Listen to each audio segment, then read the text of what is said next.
So we've been in our home just on right at 2 years. 2 minutes down, we have the bay, and that's where I walk our dog every morning, and we see dolphins, we see all kind of wildlife. So it's just a great place to live. We went through Hurricane Idalia in August of 2022. We got approximately 8 inches of water through the entire house. Everything from 8 inches down was wet. And it's kind of an emotional process when you go through that. It's painful to have to empty out your house, have contractors in, dust everywhere, everything. It's a mess. We were out of the house for about 3 months with the whole debacle with cutting the walls out and everything. So one of the goals for us was to figure out what we could do to stop water from coming into the house.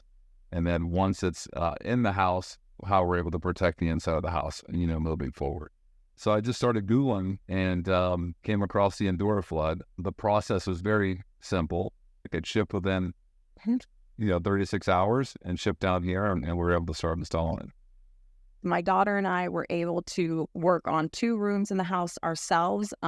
It was very simple to put up, didn't need a lot of muscle. We could do it. After installing the EnduraFlood and getting our furniture back in, I was blown away at the aesthetics behind it. Like, it really makes our house look and feel a lot more beachy than it did with sheetrock. When people walk in now, they're like, your house looks so much bigger. What did you do? Yeah, I So think it's a notice. Yeah, it gives good sight lines when you're looking around the room.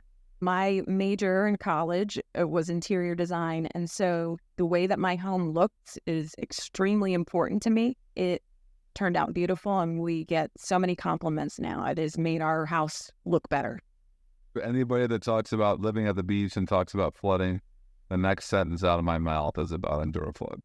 We're never going to have to replace drywall ever again. I think now that we've had it installed, we appreciate the fact that we don't have to worry anymore. There's no worry if a flood is coming.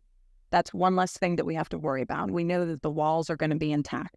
So that's probably the major thing. And our sanity is intact. Yeah. Sanity. Yeah, exactly. That's what you want.